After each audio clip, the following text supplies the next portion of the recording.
Hello, everybody. Hello to everybody in the chat. Welcome. I'm Natalie, and this is Scientology Life After a Cult, where I talk about what has the internet buzzing in terms of Scientology news, and also share my own story of growing up in Scientology and after 35 years leaving with 3 generations of my family. If you're new to the channel, would love it if you hit that subscribe button. Those of you who've been here multiple times, still check your subscribe button. And if you like this video as we go along, please like it as well. If you have questions, if you could put question in all caps next to it, that'd be great. It'll help me find it. We're going to go through a lot of questions. The super chats automatically get starred, but the other questions I need to keep an eye on. So your help with that would be appreciated. Thank you so much to my mods who are here helping out. And if you're catching this on the replay, jump into the comments. Let me know where you're watching from, what your thoughts are, any questions that you might have. Now, I think that's all my housekeeping points there. Whew, I feel like it's a day where we need another collective group deep breath. Little inhale, exhale there. There is lots going on. There's lots to talk about, but we're going to focus on one thing primarily today. And that is what happened last night on Down the Rabbit Hole News with Mirriam Francis. We are going to be talking. This is something that I don't doubt we are going to be talking about for quite a while. We're not going to be able to cover everything and wrap it up in a neat bow in the next 45 minutes to an hour. It's something that's going to require, ongoing dialogue. And there's a lot of different angles to this. I watched that video 2 times last night. I watched it with a live, and I had to go and watch it again because there was so much there. There was so much there that I was so shocked by so much of it that, again, I had to go back because I was missing pieces of it because I couldn't stop thinking about what happened right before. And I don't doubt that I could look at it again a third time and still find things that I did not quite get from that. The biggest thing for me, my biggest takeaway about this right now is that this woman is incredibly brave. How she finds the strength all this time to share her story initially. She was on Scientology Aftermath, and then to fight to bring justice. And if you're not familiar with this story, I would say, and I put links down below in the description, you're going to want to be, and you will be. You will be. There's a few things we're going to focus on today, and we'll jump around to depending on what your questions are. The biggest thing for me, like I said, my biggest takeaway was I'm just amazed by her. I'm just blown away by her. What it takes to share this story to begin with when she did it on the show on Scientology Aftermath, but then to continue to fight for justice and often alone. And that just blows me away. And you really got to understand what she was up against when she talks about being very afraid, right? Maybe we'll get into this in a little bit of a sequence here. But my mind is just blown by that she can do this and is doing it. There's also a link below in my description to the channel that she's on, Children of Scientology. There's a link there. I think one thing we can all do is subscribe to that channel and show our support that way as well. So I'm almost speechless. So let's look at the notes. I just am, and was up definitely too late, woke up super early. I just could not stop thinking about it. So many points, so many things that she brought up. This girl has the receipts. She has the emails. She came prepared. And she just did such a great job sharing this. I just can't even imagine. I cannot put myself in her shoes. I can, look at things often as an ex-Scientologist, as someone who experienced SA that was covered up by Scientology. But this is on a whole different field. And I'm just so impressed with how she's continued to fight and not give up. And I'm so glad that she brought this story forward and that she did this interview on Down the Rabbit Hole News, because now we can all support her as well. This is not a fight that she needs to fight alone. This is not a battle that she needs to battle alone. One of the things I wanted to address off the bat is, and I see in the comments, there's a thought that, well, these questions that were, and most of you know this story. If you don't, you're going to have to just catch up. But she basically, Mirriam Francis, shared her story on Scientology Aftermath, and then has been working to get justice from her perpetrator, who is her father, has evidence of it. She has, I think she said, 2 hours of recordings where he shares what he did. And it's currently before the powers that be, I believe, in California, to decide what happens next from a legal perspective. So in going through this to seek this justice, she wanted to get an affidavit that Scientology Aftermath had, that her mother had signed to help with her case.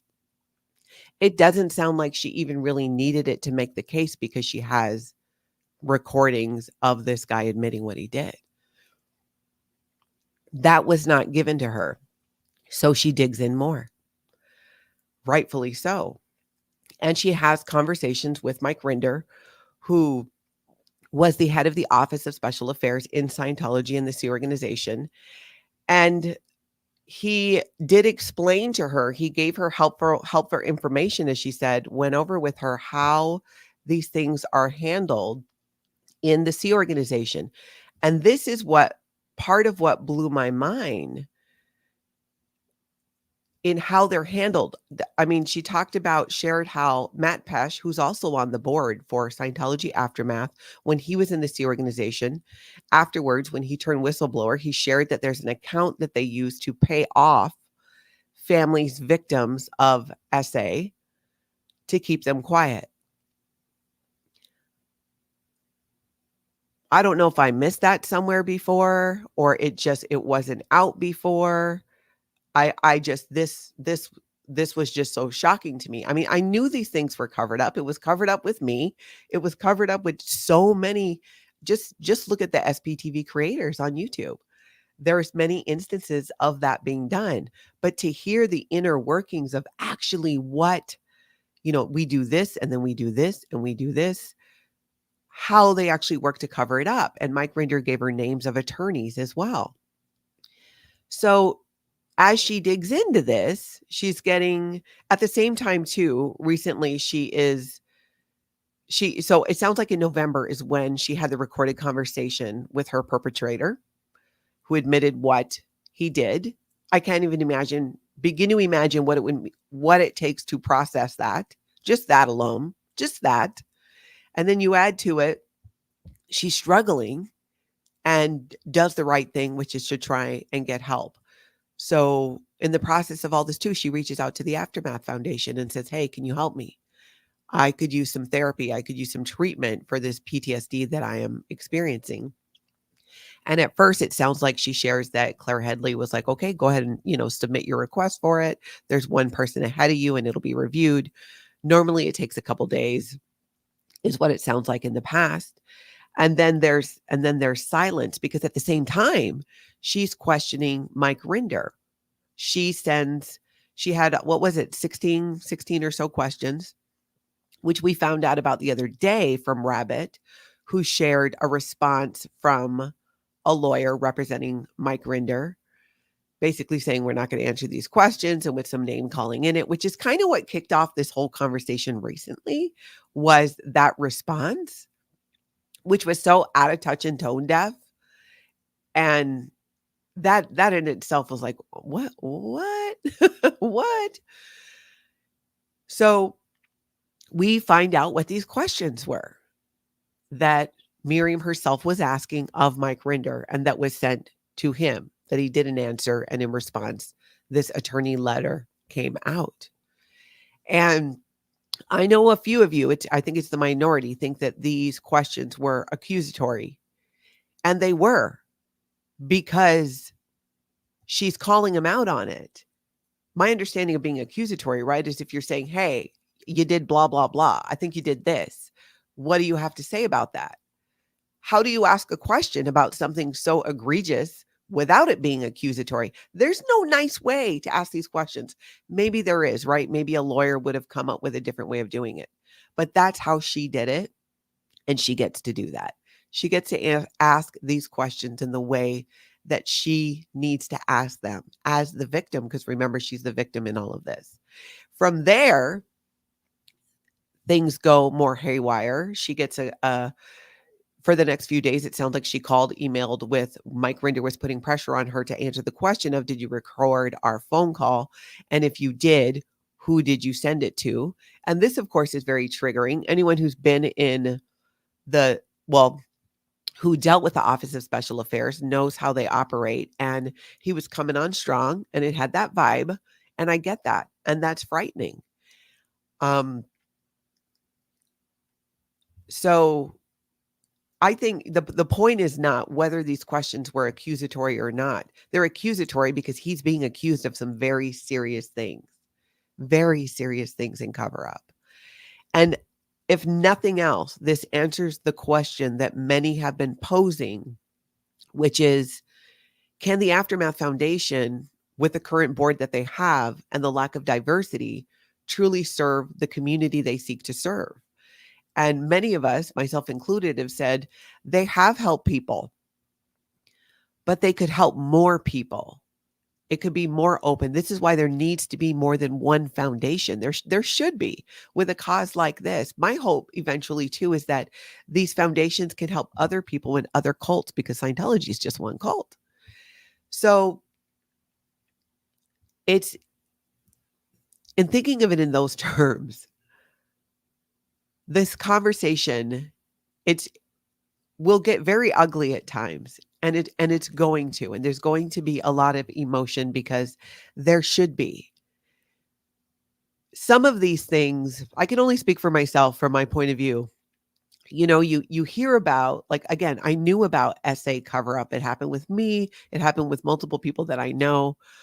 The money part for me was something that I did not know. Understanding the steps that they took and that the Office of Special Affairs would take in, okay, let's evaluate how much of a threat this person or this situation is. Nobody offered me money.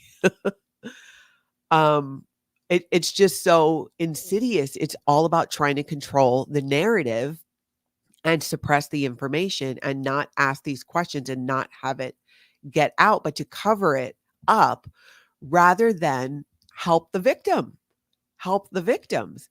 And at the end of the day, Mirriam was a victim and was victimized multiple times afterwards by how she was treated.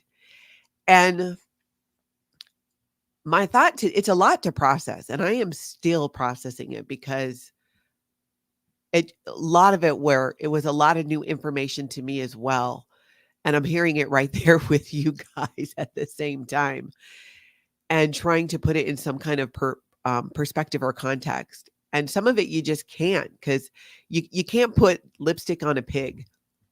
So, of course, the questions are going to be accusatory from her, because she is accusing him of something that, my thought on it, that there needs to be answers for. Are we going to get those answers? I don't know. I think what we have an answer to, if nothing else, Mirriam Francis has proved the point that there needs to be more diversity and diverse people who've never been in Scientology, maybe people who work in social work, people who have experience with victim advocacy on the board, when you talk about helping people coming out of a cult and getting them set up, because it's not always just a place to stay and a job. That's part of it, of course. But there's so much more about that healing. And that's the thing that gets me too, is Mirriam reached out to them for help with that part, because that's what they say they do. And so I think we can lay that to rest. I mean, this just proves the point that, yes, there needs to be more than one board if this one's not going to get diverse and have different people on there. Having a board made up primarily of 3 married couples, of whom most had senior positions in the Sea organization, kind of blocks a large percentage of the people you've been trying to help. Scientologists, parishioners who've not been in the Sea organization, when they find out that Mike Rinder left Scientology, that often was a big part of them leaving Scientology because he was the spokesperson for Scientology. Somebody leaving Scientology who's never been in the SEA organization, it'd be a different interaction and situation with a board like that on the Aftermath Foundation. People who were in the SEA organization, it's different depending on where you were. If you worked at the levels that they did, that's tough to now put your trust in these same people. And I get that. And that's why this is a question that we've asked here as well.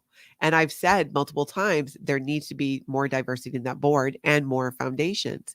This just proves that, because look what happened. It looked like she was maybe going to get help, and then she was shut down. Then there was, it was radio silence.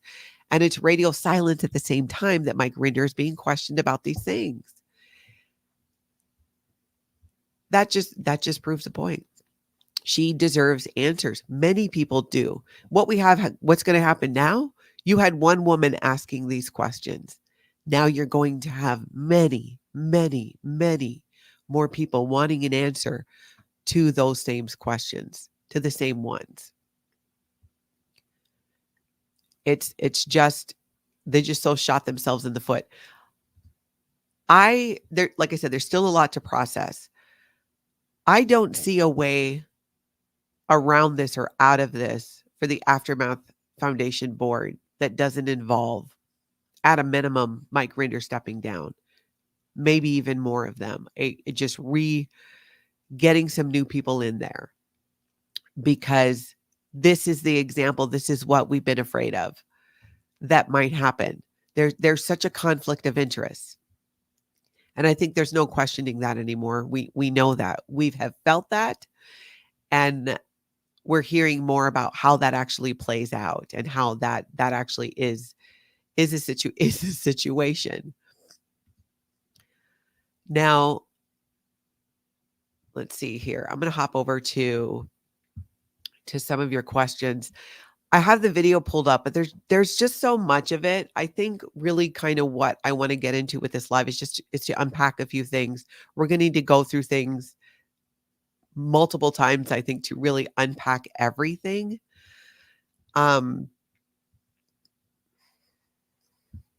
Renee, I know Mike was head of OSA, but what's not being pointed out that Claire was above Mike. She was right beneath David Miscavige in the food power change of command. That's true.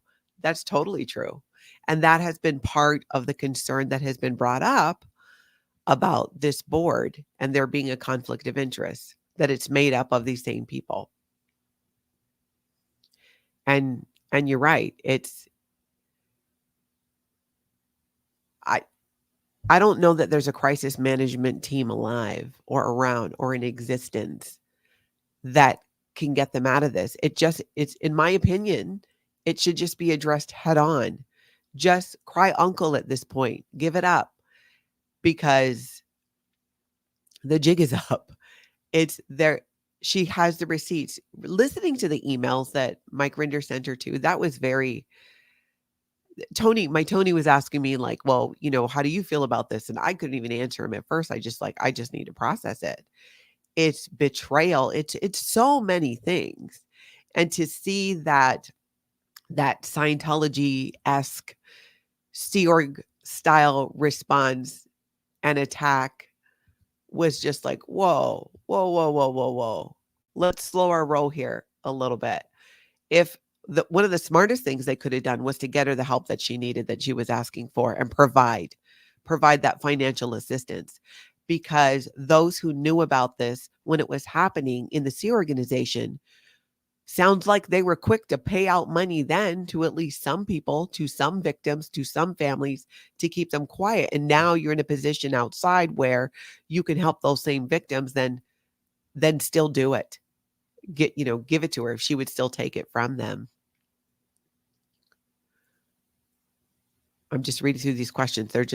They're such great questions.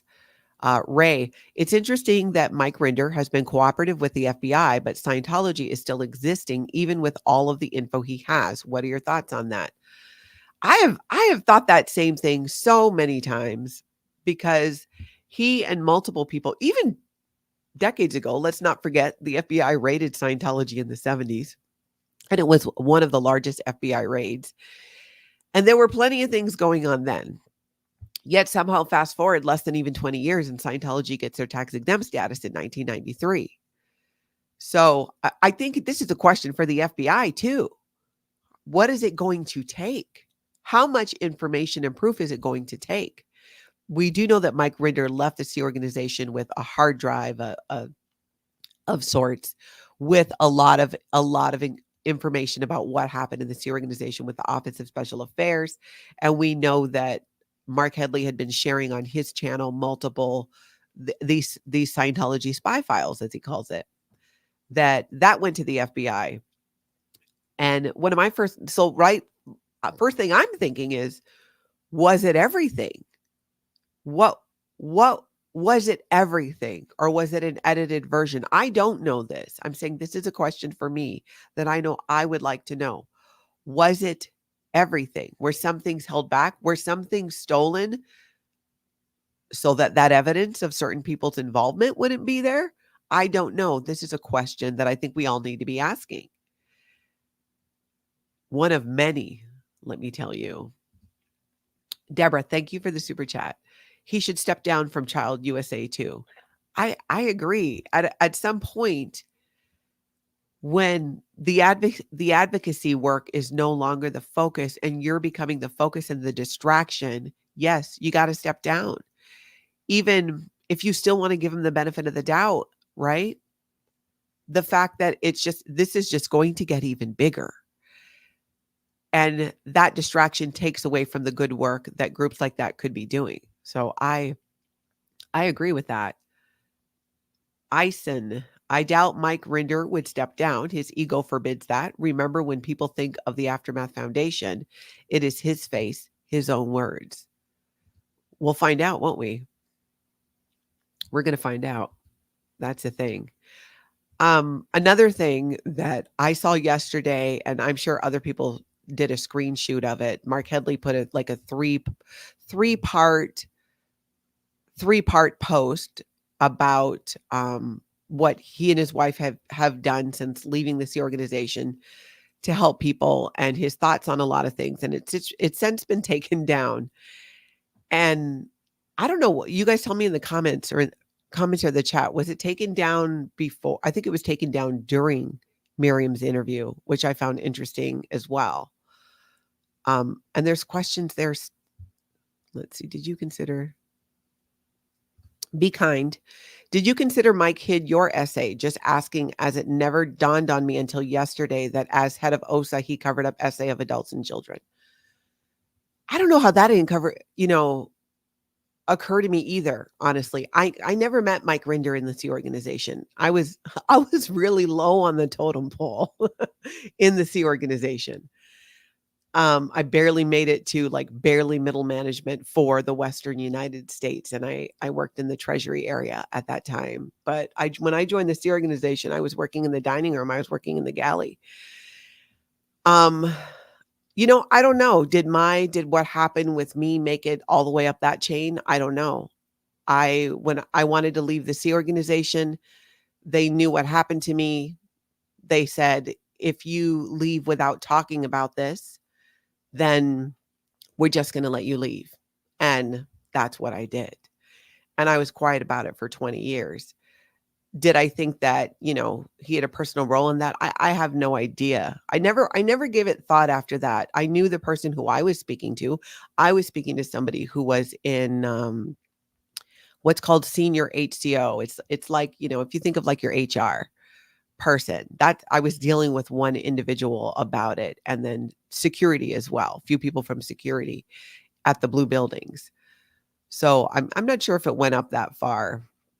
I just wanted to get out of there. That's all I wanted. So maybe they just considered that handled. But then after leaving Scientology, and 20 years after it happened, that's when I finally told my family what the truth was and what happened.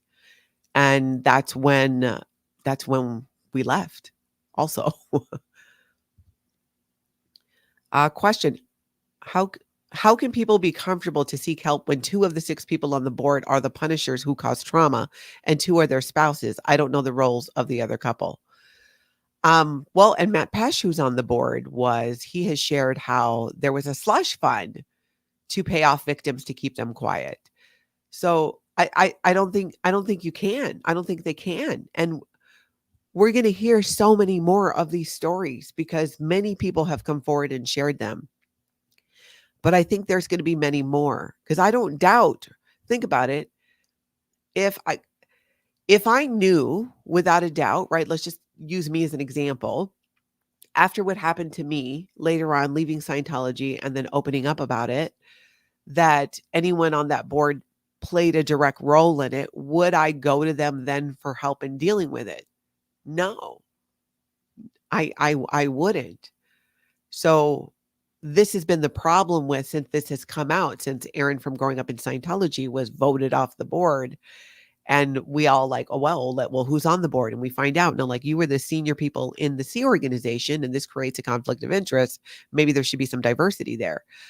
I've said that a few times, and thinking that, maybe if we like, okay, let's, if we present it in a way that, hey, you could better serve the community if you did this. That didn't work. Communicating it that way didn't work that I know of. And that's why I'm like, if the questions are accusatory, it's because they are, because they should be, because it is an accusation, but it's an accusation backed up by some very interesting proof about it.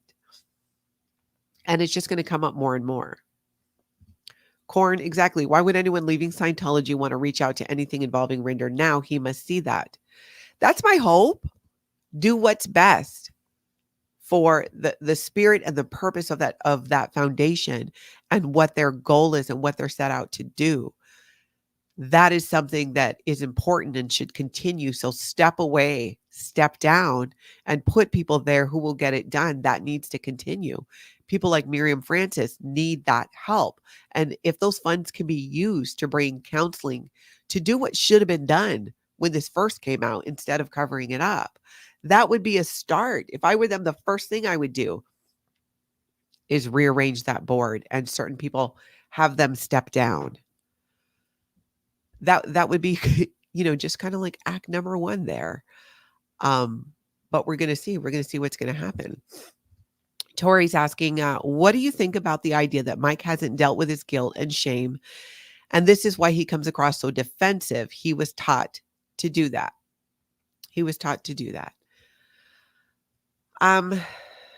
What do I think about the idea that Mike hasn't dealt with his guilt and shame, and this is why he comes across as so defensive? I think that, what do I think about that? I don't know what he has done to deal with his guilt and his shame. I can't speak for him in that way.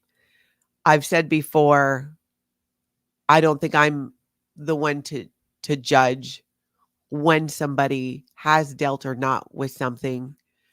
I can have an opinion about it. I think that it's so beyond that at this point that,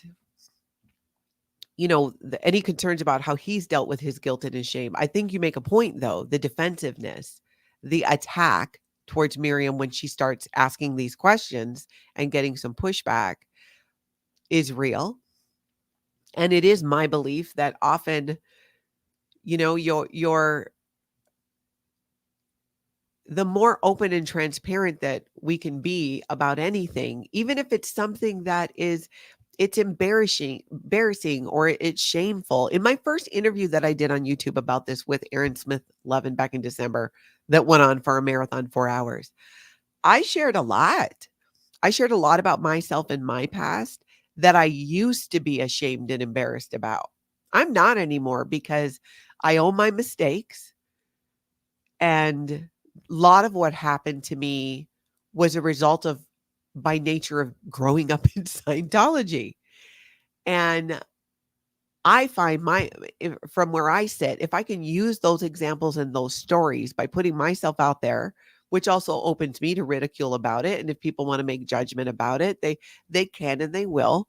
But to me, it's more important for these stories and these examples of what it means to grow up in Scientology, what it means to be in the C organization, and what it means to leave, to try to leave, are more important.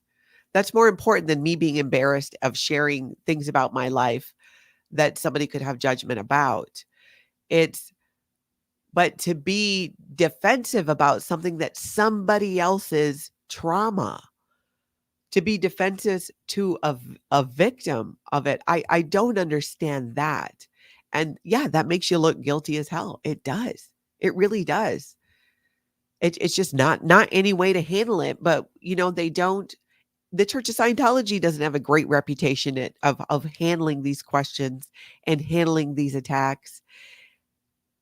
One thing I think that we've learned is the best way to deal with these situations is to have as much transparency as we can and to be open and honest about it. And that is something that's lacking. I think that's lacking in a big way. Samantha, am I the only one who remembers Mike saying on more than one occasion that he would still be in if it wasn't for little Captain Davy?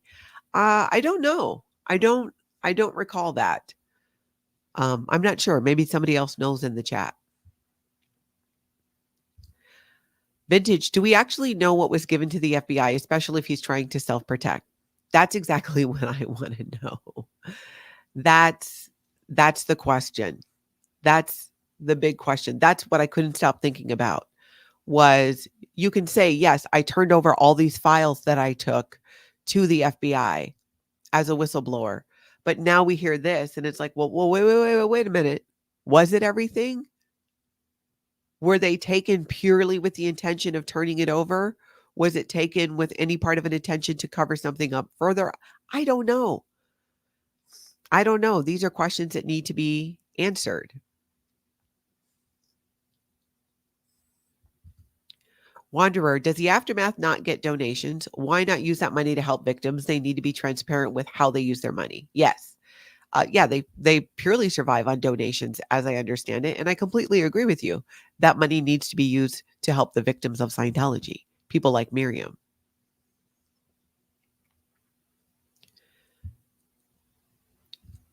So Auntie's saying, I'd say let's extend our sympathy for Mike Rinder as well. He's as much a victim than the rest of them. There was a time before yesterday where I was more open to that because I feel if we can provide, especially from where I sit, I have a goal to provide a safe space for people to share their stories. And sometimes there are going to be stories that I might not, I might have issue with, you might have issue with, we don't agree with. And I said the other day, if Mike Rinder wants to come on my channel and answer some of these questions that people have, I'm open to it. And I still am. There's no way in hell that he's doing it. Hell would freeze over first. Honestly, I don't see that happening. And I don't even know right now if that would be helpful. I think the focus needs to be on helping Mirriam and helping other victims. And then putting continued pressure on the Aftermath Foundation to change, to create change, to create that safe space for victims. Did, Mike Rinder grow up in Scientology and was he a victim in ways too? Yeah. He writes about it in his book. He shared his stories. He was physically beat by David Miscavige and tortured. Those things are true. But those things don't justify that you don't help a victim when you have put yourself in the role of helping the victims. If he wasn't on the Aftermath board, if he wasn't being an advocate for victims of Scientology, then just stay quiet. Stay quiet and keep your secrets if you're going to do that. But he's put himself in a role, in a seat, to be an advocate for victims. That changes it. You need to not be victimizing victims if you're going to do that. So I can recognize where he was victimized and have empathy for that. But that doesn't outweigh what we're talking about. And I think that's something that I would say the majority of people would agree, because the focus is him in terms of wanting answers. But to me, the focus is helping Mirriam and victims like her as well. Aaron's working on getting his foundation open. That's something that we're all going to be able to help. You can go to Children of Scientology. There's a link down below, and subscribe to that channel and show your support there as well. And keep the dialogue and conversation going. And it's okay to have different opinions. I know there are people who still feel more strongly that, well, who might sympathize more with Mike Rinder. I want you to be able to have your opinion as well. That is something that's important to me in having a channel and having this dialogue. I may or may not agree with you, but I want you to be able to have your opinion as well, because isn't that at the end of the day what we're all saying, right? We have a right to talk about these things, and we have a right to expose these things. Well, people that have a differing opinion have that right too. And so it's, I'm just saying, you can have a difference of opinion, and we can agree to disagree on it and continue the dialogue. And that's why even that comment there, that I'll share it and ask the question, because it can't be all there. There's multiple ways to look at this and view it from. And I think being open to those is important, because I think it helps dialogue and it helps understanding.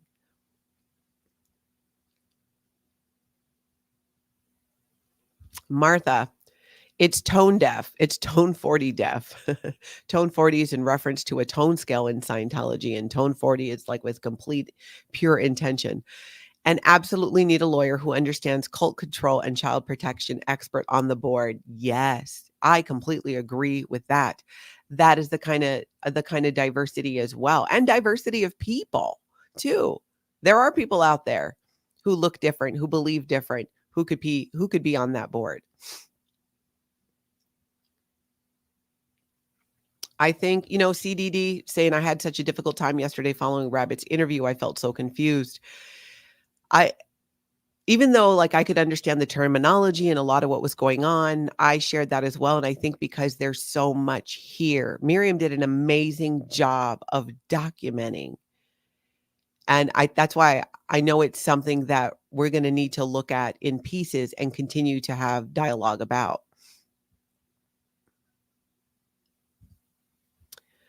Lisa, I think Mike Rinder is the easiest target because he was the face of OSA, but Mike, while not an excuse, was doing what he was commanded by Claire and David. Why do they get a pass? I don't know that they are getting a pass. I wouldn't say that they are getting a pass. Since Aaron was voted off the Aftermath board, I would say all of them have taken hits for it. I don't think anybody's getting a pass, except maybe, over in maybe on the board themselves. I don't know. I don't think anybody gets a pass. Tori, I hope this makes Mike step back, face his trauma, guilt, and shame, and get himself to a point where he can face these questions and provide help. Yeah, that's a great comment. That's exactly it, because it's this idea of just trying to have as much full transparency as you can. If that means seeking legal advice on what he knows or could still share that could help these victims would come out. I'm sure there's a concern over incrimination and what this could mean for him. At least that's how it looks from the outside. You don't want to incriminate yourself and get into legal trouble for these things that you did in the past. So you're going to expose these things over here, but not these things over here that you might have been more directly involved in. That is the appearance. That's the vibe. That is what it's giving, is that it's selective in what's being shared and selective in who is being helped. And again, the solution, I think we all know it, needs to be that board needs to change. Krista, Mike has the right not to incriminate himself, even to the detriment of victims. That's a hard fact. You're right. It is. I think what we're talking more about is the court of public opinion. He absolutely has that right. He has a right to not say anything. He has a right to remain silent. He does. That's not in question. What's in question here, I think, is what I would like to see is just, in an ideal world, it's just everything just out, just all of it. Who else? Who else do we not know about? Or who else do we know about, but we didn't know the level to which it was covered up? This is the part that blows my mind. I've known since I left Scientology that there was cover up of a lot. We know this, right? But to now get information to the level to which it was covered up and by who and how really adds to this desire to have it all out in the open even more. But to that comment's point, you're right. He's not required to do that. I just think that it would be a smart thing to do. Mike Townsend, you think Scientology has, thank you so much for the super chat, by the way. You think Scientology has lots of LE members? LE members. I'm brain farting on that. LE members. You think Scientology has lots of LE members and has dirt on them from doing their audits? It's the Epstein playbook, blackmail to control the powerful. Yeah, they do. And at the end of the day, here's the thing that Scientology does. They make stuff up anyways.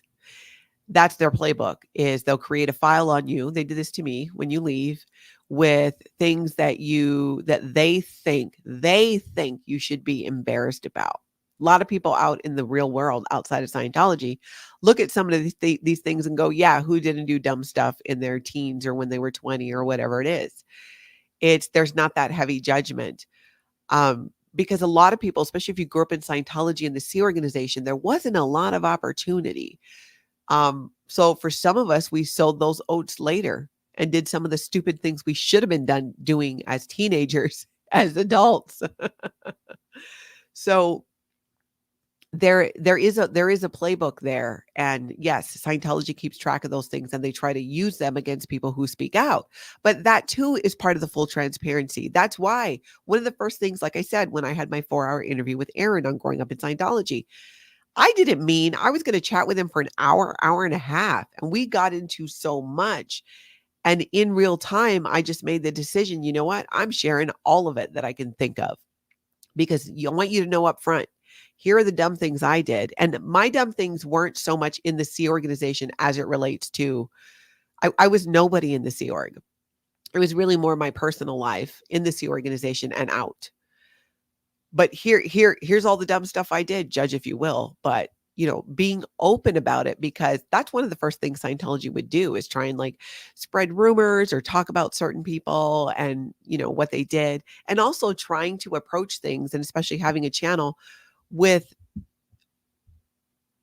not as, not being so fixed on certain things. I really try to work to be away from the black and white thinking. And that's why I think it's important to, even if it's something we don't agree with, to hear it. You know what I'm saying? Because it helps the conversation, at least it does for me, to be able to understand it. And it's just fair. I can have my opinion, but I think that having a willingness to hear a different one is equally fair, especially if I'm going to talk about it. Galrin, is that how you say that? Thank you for the super chat. I'm a never in who has quietly been attacked for 20 years. I'm just a nobody journalist from Indiana. Thank you for giving all of us a voice. Thank you. Thanks to everybody who continues to show up, who continues to subscribe to the channel, who supports the other SPTV creators, because that's what makes it possible for us to continue to be able to do this. Vintage Mama of 3. Thank you. Mike likes to boast. I was head of OSA. That's really all you need to remember. He brags when he chooses. All right.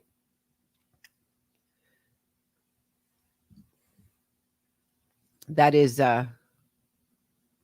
yeah, it's convenient at times. It's inconvenient at other times. Haley, thank you so much for the super chat. Thank you for helping Mirriam and continuing to speak out. Things in the dark come to light and your light shines so brightly. Thank you. I really appreciate that. To me, it's like, this is one of the, law enforcement. Okay. LE, law enforcement. The reason I do this, the reason I decided to create a channel was exactly that. It's sharing my story, but it's also giving a voice to many. That's why I say, if you have a story you want to share, or awareness you want to bring, and you're not ready to publicly come out with it, let me know. Do you want to share it confidentially? Or do you want to just have somebody hear it. You don't want to share it. You just want to communicate it. Sometimes that's the first step, saying it out loud to somebody. This is what happened to me. There are so many people who came before me who have spoken out about Scientology and about these abuses for decades, and they took so many hits for it. It's less today. You know why? I mean, it's less in terms of, in my opinion, attacks on people speaking out, because there's so many of us, because there are many more, and mostly because there are so many of you who've never been in Scientology who are standing right next to us saying, come at me. They can't keep up. They don't have the manpower. They don't. They just don't. Mike, thank you very much. Ellie, law enforcement. I was wondering if maybe that's why FBI hasn't done anything. Maybe Scientology has dirt on power players in law enforcement. I don't doubt that at all, because that is in their playbook to attack the attacker. I don't doubt that at all. But people, we're talking decades down the road, and the, roles have changed over the years, but I don't doubt that they're probably still even doing that as well. Pirate Tom First Class, thank you. Jeffrey Epstein used Scientology playbook just like NXIVM. Yeah, isn't that interesting? There's a lot of truth in that. There's a lot of, it's like there's a cult handbook and they all passed it around. And I don't doubt that, especially a lot of the newer cults aren't taking a page out of Scientology and L. Ron Hubbard in those ways. You can see it in a lot of them. There's a lot of commonalities. And I think because there is a natural playbook of how to control people and manipulate them. And L. Ron Hubbard just happened to be really good at that, as did a lot of people who came after him, who perpetuated those parts of Scientology. Jackie, wasn't it Aaron who put the board together? I think so. Aaron and I totally know his name and I'm going blank right now. This is what I get for staying up way too late reading about this, and then getting up way too early, and then waking up in the middle of the night and thinking about it. Yes, he did put it together with well, someone's going to tell me in the chat who was the president and who actually resigned from the board himself, as I understand it, once Aaron was voted off. And honestly, and even Aaron has said this coming out and him being voted off was the best thing to happen for him, because it would have been hard. He himself, Aaron said, he would have never left that board, because he has the purpose to help people, to help the victims, and to raise awareness. And I would agree with that completely. And the more and more we learn about it, and the more and more we learn that we face the facts that there's a lot of still C organization culty thinking going on that board, and it shows in the ways that they respond or don't respond, where they remain silent on certain things. I think that's how it's showing up. And there was a point, I think before all of this came out, even, where in my head, because I'm such an optimist, I really am, I thought, well, maybe there's a way. Maybe if we, show some kindness to the Aftermath Foundation board and go, look, okay, these things have happened, but if you shake up the board a bit with more diversity, you bring in other people who are specialists, who've never been in, who can really help the victims, this can be salvaged. I don't see how that can be at this. That's just my personal opinion.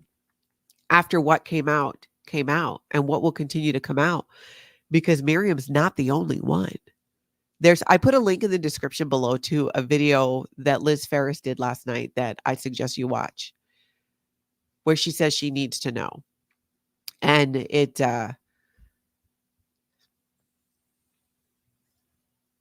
very emotional too.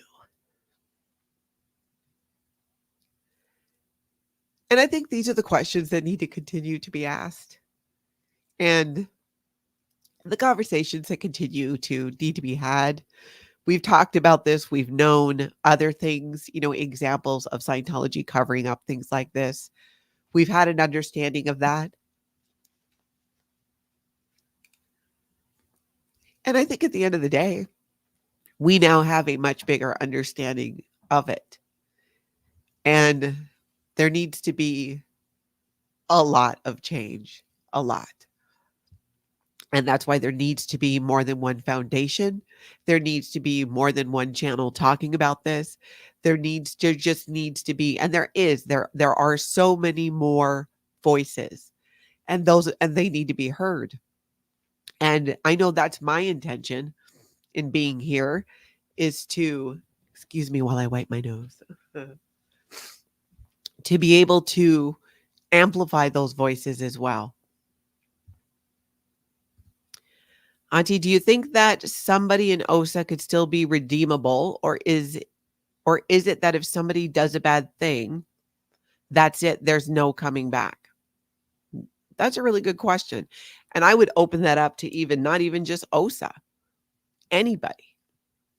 If anybody does a really bad thing, I guess it depends on what that bad thing is. But if you think about it, if you're asking me just as a rule, I believe, I mean, we hear that sociopaths, narcissists cannot change. So for some, no. For some, no. I don't think they can change. For many, I do think that they do. And maybe that's still naive on my part. I didn't have a big role in Scientology when I was in the Sea organization. And I did some PR work for Scientology as a public person. And I adopted attitudes and points of view that I think were horrific. And I changed. My point of view changed because I realized that wasn't actually what I thought. That's what I was indoctrinated to believe. And so, I guess that's kind of like maybe not a great way of answering the question. I think with some people, yes, I think redemption is possible. But with some, I think even science has showed us no. All right. Not a sheeple. Thank you. Oh, sweet Natalie. You're so sweet. Don't make me cry with you again Friday morning. My heart breaks every time one of you starts to cry. I know. I'm right there with you. I'm right there with you. It is not an easy thing to talk about. But it needs to be talked about. And sometimes it's going to be talked about like this.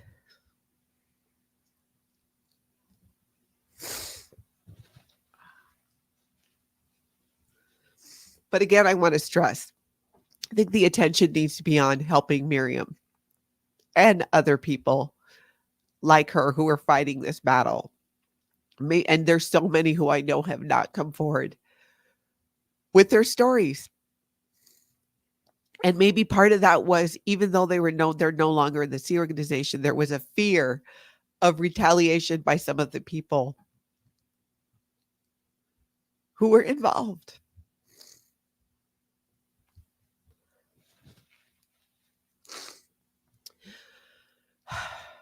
Pippi Longstocking. I love that. The fact that Mike Rinder insists on being on boards to fight against child trafficking is, in my opinion, a mistake. It shows Scientology thinking about making amends. Yeah. I think before I had a little bit more of a point of view that if you can get out and make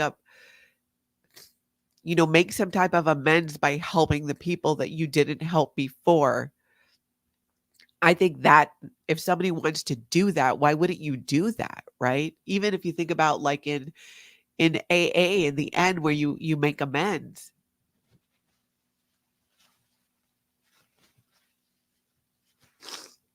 But it's after you come clean. That I think is the difference. I think it would be a different conversation if all of this was brought up by Mike himself and other people on the board. It would be different. It never, having things come out this way is through someone else always makes it worse. I always told my kids, hey, if you do something, that I'm not going to like, if you come to me about it, we can talk about it. It's not that there won't be a consequence, but it's going to be less. But if I find out about it a different way and you hid it from me, then there will be full consequences. And that's my personal point of view right now in this moment where I sit. Telaparian. Thank you. Doesn't the Church of Scientology draw people in with the claim to help the communication skills? Not a shining treatment. No, oh, I'm sorry. Not a shining testament we saw in the past months. Imagine there are good answers to these questions. This is all so sad. That's true. And we talk about that a lot. You see it with the protesting, with Scientologists just losing their minds, trying to run people down in cars, attack animals. Where's the communication? Where's the skill there that they trained so much about? Susan, why should Liz, this is Liz Gale here on YouTube. She's also on TikTok.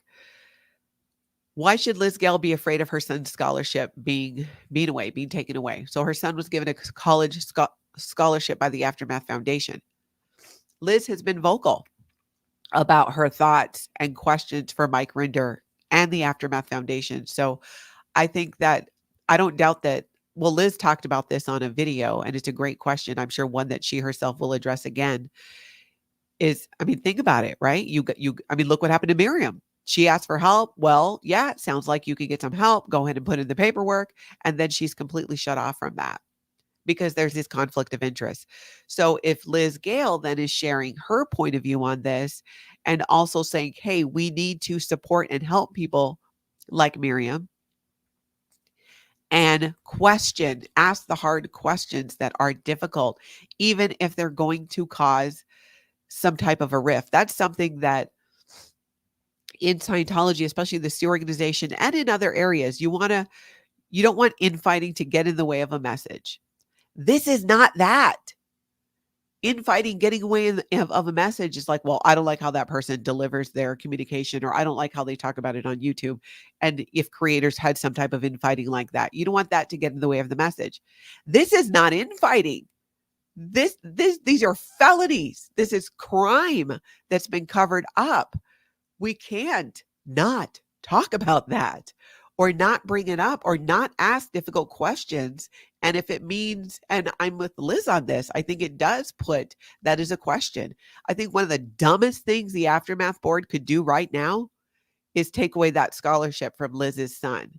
That'd be one of the dumbest things they could do, to just add to the list at this point, because you should be able to question that foundation and the board that gets public support and ask these difficult questions. And that's what she's doing. And you know what? If they do take it away from her, then maybe through Aaron's foundation, through another foundation, we can get him another one. Paula, thank you very much. Can you tell us what Mark Headley's statement said? It was really long. It was really long, and it was, I think a lot of it was, and somebody else could probably summarize it, or maybe even has a screenshot. We'll see if we can't find that.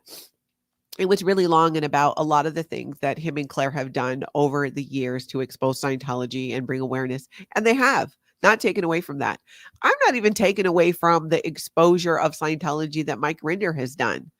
That stands on its own. It doesn't take away from that. But doing those things also don't take away from the fact that, based on what we learned yesterday and what we're seeing, there are valid questions about what you knew. It reminds me of, in Hamilton, where there's that one song, which I won't sing because of a copyright, but where he was in the room where it happened. We're looking at people on a board to help victims who may have been in the room when it happened. That's the rub. That's the thing that we've been talking about for a while, and asking for some diversity on the board. But I guess to answer your question, somebody else will have to share a copy of it. It was long. Pirate Tom First Class, thank you. Thank you for your empathy, Natalie. You are truly brave to open the discussion which needs to take place. I appreciate that. And I got to be honest, I don't really feel brave, but as long as you guys keep showing up, I'm going to keep showing up and talking about it.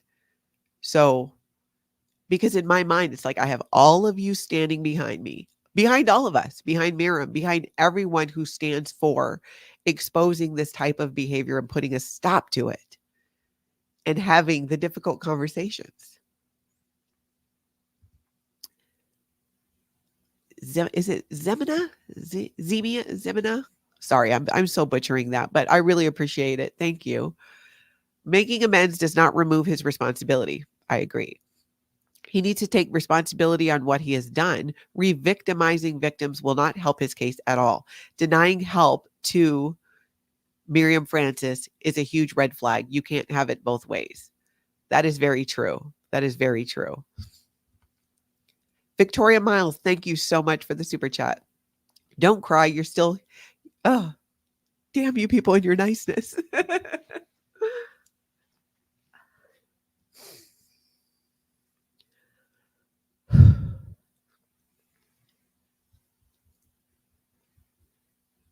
Well, you guys can read it. All right, I can too. Don't cry. You're still healing, my dear. It's okay. But from my understanding, they made it sound like Mark and Claire started the Aftermath Foundation, not Aaron. Could be. There's a narrative. You see an accident, 5 people. You get 5 different reports of what it looked like. I mean, it could be in that that's what they're saying. I do believe that is their narrative. I don't believe that that's what happened, but I do believe that that is the narrative, that you are correct about that.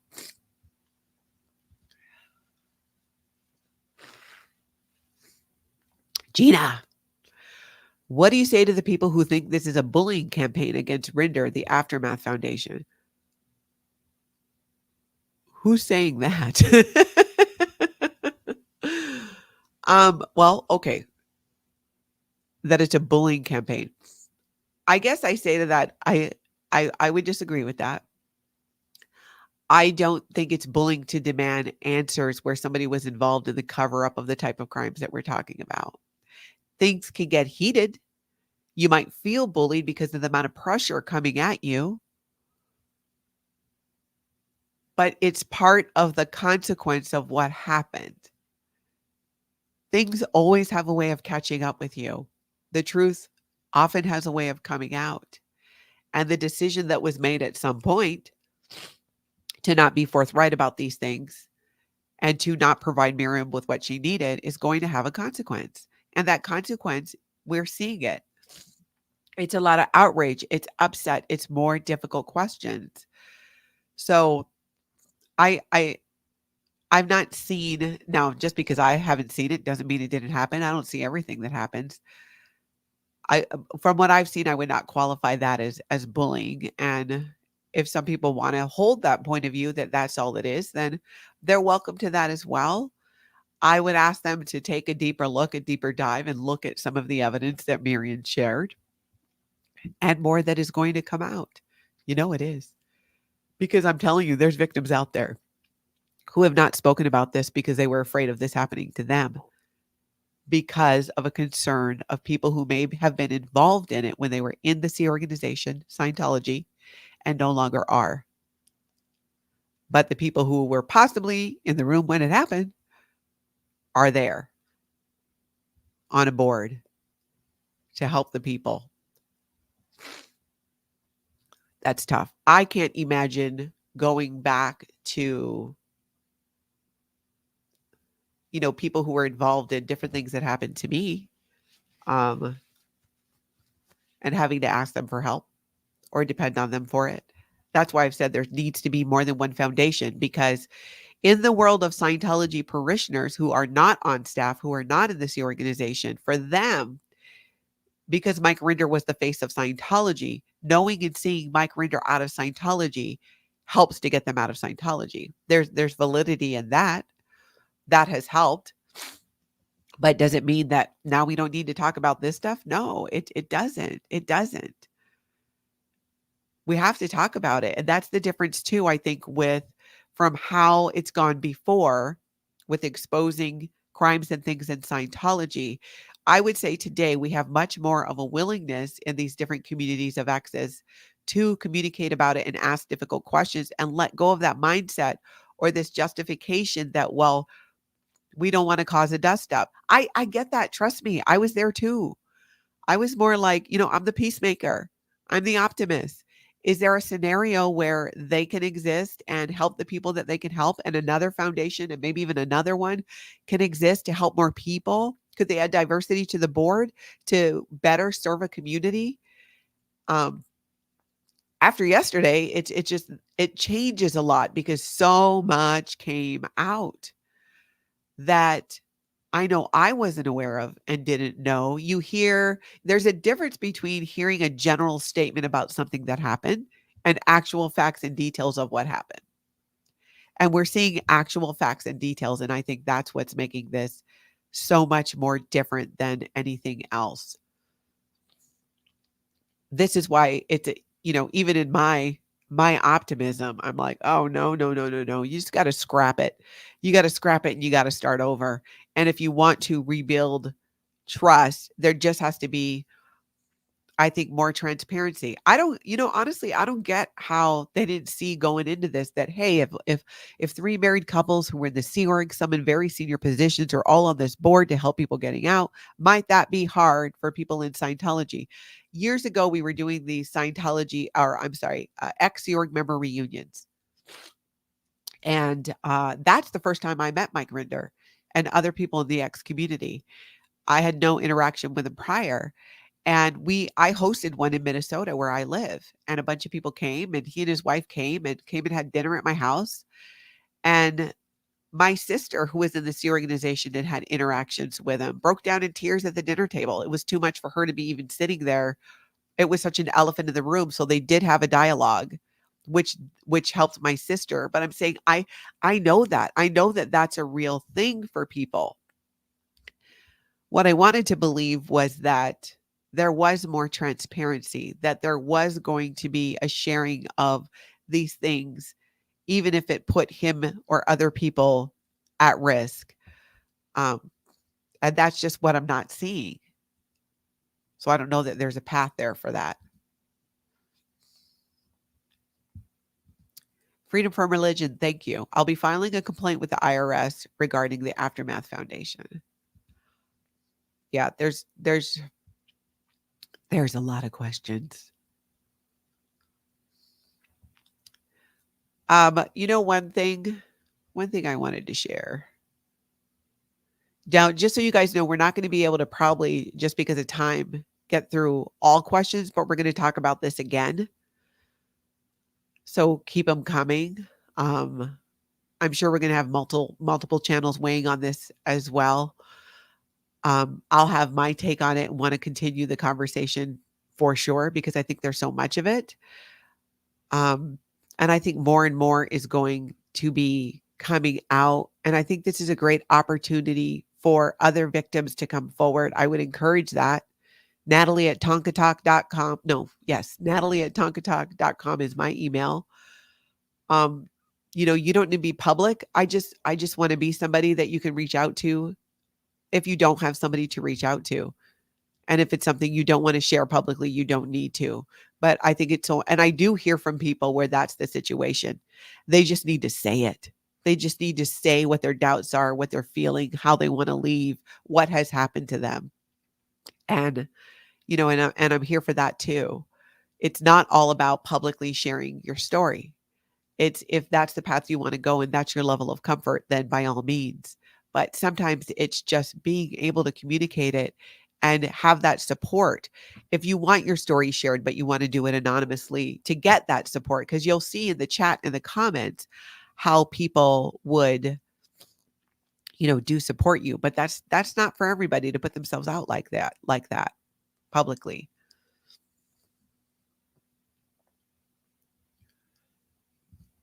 Susan, as a non-Scientologist, Mirriam asked hard questions, and some of them talked about his responsibility for crimes he could be prosecuted. Yeah, that's very true. That's very true. Just give the girl the affidavit. I mean, it doesn't seem that hard. This is a good question, Jackie. Why did it take Aaron being voted off the board for people now feel like they can speak out? Aaron said this himself. I think it was yesterday when we were doing, it might have been when were we doing our stream, or was he doing one on his own? Where there were, like literally Surge, that he specifically said there were things that, Serge was even holding back on out of respect for Aaron, because Aaron was on the Aftermath Foundation board and not wanting to blow the whole thing up. And the more that comes out, the more of the truth we're seeing. Well, that's, again, there's a big difference between infighting that can distract from the message, from the purpose and desire to help. Big difference between that and covering up crimes. Those are not the same thing. This is not about, we talk about wanting to be a united community, of course, but part of that is being able to look within at ourselves and looking at maybe what we might be doing or not doing that's questionable, right? Always learning. The more you learn, you do better. It's not about being perfect. It's not about doing everything right. It's not about saying something that everybody is going to agree with. What I try to do, and I think Aaron's this way too, is bring that openness. We're going to try and be as open as possible with you. And it's not always going to, it's not going to resonate with everybody, but that's all I know that I can do too, is communicate from my point of view as somebody who grew up in Scientology and spent 35 years there with multiple generations of my family. And hopefully that brings some insight into this Scientology mindset.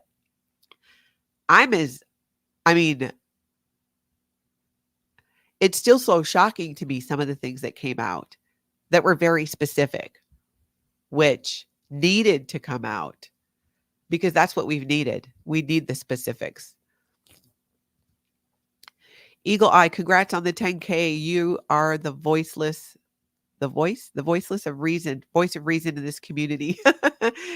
It needs right now. Or thank you. Thank you. Do we have 10,000 now? Or are we almost there?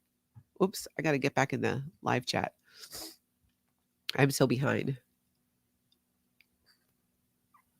Whoops. Sorry, guys. Scrolling.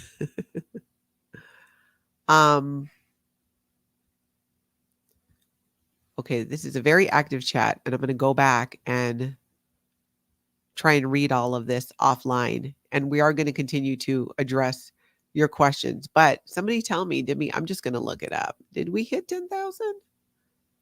I think we're close. So I'm showing 9914. So we are really close. So get on there and subscribe if you have not already. So my Tony's going to come on and do a live. We're going to do it this weekend. I think we're going to do it on Sunday. There is a lot that I think I still need to process. I want to go through your comments and your questions, and I might do a live at the end of the day today. We'll just kind of see what's going on. There is a lot that's been happening in Scientology protests that we're going to talk about. We're going to talk about as well. I just thought this morning, I'm like, I just don't know.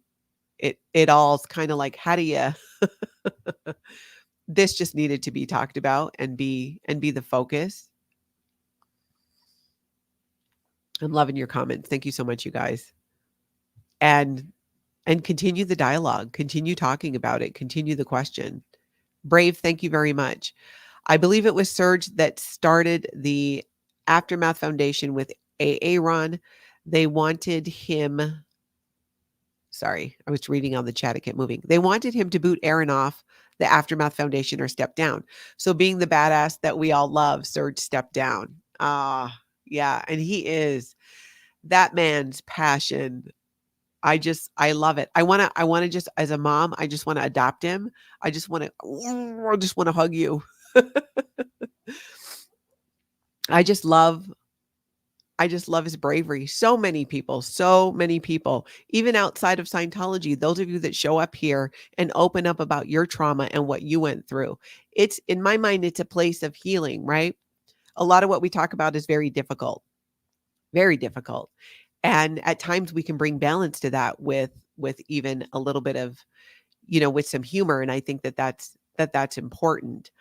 And then times like this, where it's just something that absolutely just need to be talked about and picked apart, and difficult questions asked, and keep those difficult questions coming.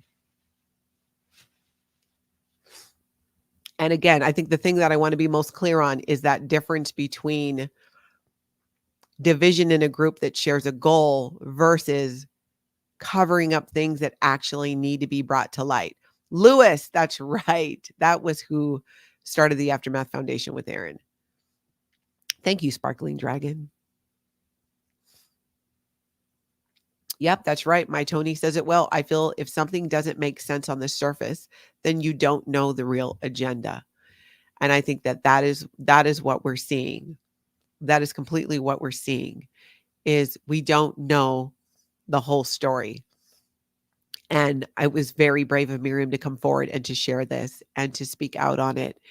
And I hope that she continues to, and I hope as well that people who want to come forward, because she's not alone. Many have, but what's been missing is that behind the scenes, here's what happened to actually cover it up. Here was the mechanisms of it. When it was shared that Matt Pesh worked on the slush fund to pay people off, I didn't hear anything that happened after that. I was so stuck on that point. It just blew me away because I've heard of intimidation, cover up. I've experienced it. But an actual slush fund to pay them off, that was like, whoa, that was something that was new to me. So keep the conversation going. There's another reason that I hopefully will do another live later today is I do want to touch on and talk about some of what's been happening in terms of the protest. That is, there's a lot of fun news going on over there as well. So we'll talk about that too. We're going to get to 10,000 subscribers today. And my Tony's going to join. We're probably going to do that live on Sunday is my leaning right now. We will see how that goes, but I will keep all of you posted. You want to make sure you hit that notification button. I heard that helps with the people getting unsubscribed, but I'm not totally sure, but it can't hurt because then you'll get notifications for when I go live as well. So thank you so much for being here. Let's keep talking about this. Keep the dialogue going. Keep your questions coming. And again, head over to Children of Scientology, subscribe to that page. We can show our support for Mirriam that way, because in my mind, the biggest thing right now is to put the focus on helping the victims, on supporting her in the ways that she needs to be supported, other victims as well, and supporting them and coming out and sharing their stories and supporting them and getting some accountability and answers from people who might have those answers. So thank you as usual for all of you for being here. And most importantly, get out there and have an amazing cult-free day.